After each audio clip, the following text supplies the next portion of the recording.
Hi, and welcome to Sociology Exam Tutor Podcast. My name is Brian, and I'm a GCSE and A-level Sociology tutor and examiner. Studying for GCSE and A-level Sociology can be challenging, with so much new content and concepts to learn, but I'm on a mission to make it easier for you. Each short episode will cover information and tips on one exam topic that you need to know to pass your exams. So make sure you tune in each week to learn new content and how to improve your grades.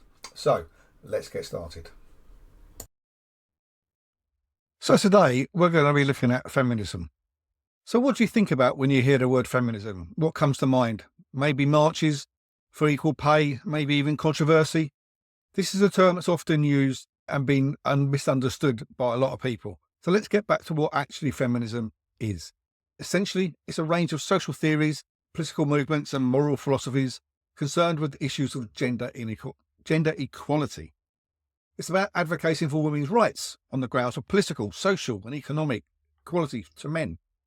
There are different strands of feminism. This is key to when you're studying sociology, that not to lump all feminists together.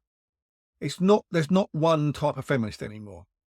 So let's look at a different type of feminist. The most common type of feminist that you come across are liberal feminists. These focus on achieving gender equality through legal and political reforms within the existing system. Think about equal pay legislation, anti-discrimination laws. Go back as far as maybe the suffragettes who wanted to campaign for the vote for women. And then you get radical feminists. These argued that patriarchy or male domination is the root of women's oppression. They often focus on issues like violence against women, control of women's bodies. Radical feminists blame men. It's not so much a system that's wrong, it's actually men. And as long as you've got men, they're inherently sexist. Marxist feminists are along the same lines, but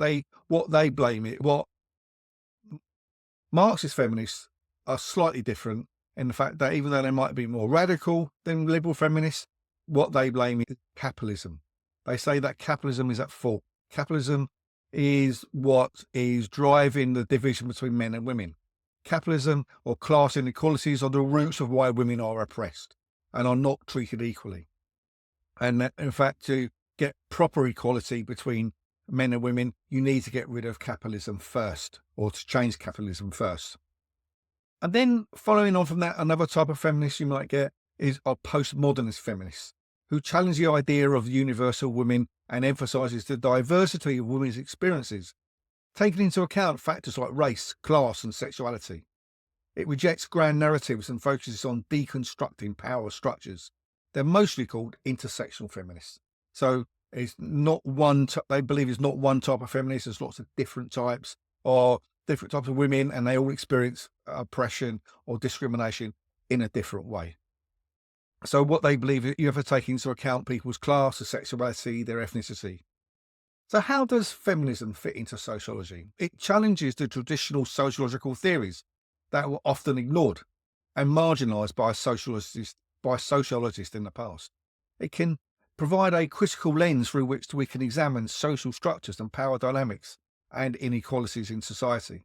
For example, if we look at gender roles and socialisation, how is it boys and girls are socialised in the family? How are they socialised differently, brought up to think of themselves as a boy or girl? Look at power and inequality in social institutions like the workplace. How social change comes about and how feminists have been at the forefront quite often some of these quite radical social changes. And also, if you even go into looking at things like the family has changed nearly completely over the last 50 or so years. And sociologists have looked at that and studied the family. And one of the things that are looked at is the role of women in the family over the last 50 or so years. How girls and boys are maybe, even if you're looking at education, maybe how girls and boys are educated slightly different and how they view themselves. And why is it that in the last 40 odd years that girls have started to outpace boys in terms of their educational achievement, but still not perfect. But by incorporating feminist perspectives into your sociological analysis, you do gain a much more nuanced and more of a complete understanding of society. So when answering the exam questions relating to gender or inequality, don't just state the facts. Okay.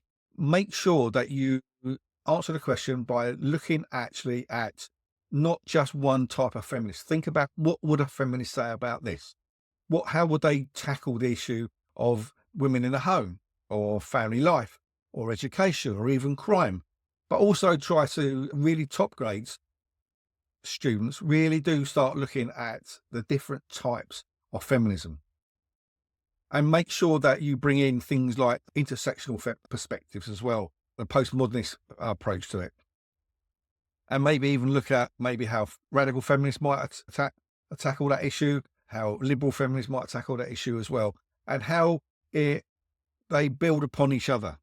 They're not just sitting by themselves. Feminism as a social theory doesn't just sit on its own.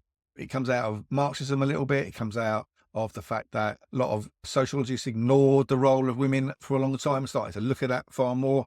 So it really does sit alongside. Don't just say this is feminism and that's it and move along.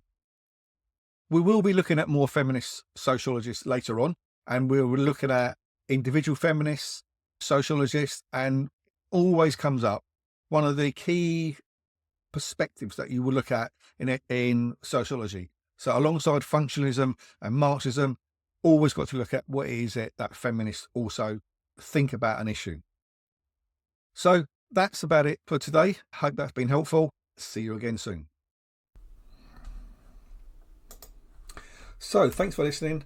I hope you found this episode useful. Don't forget to hit subscribe and share a review if you found this episode helpful.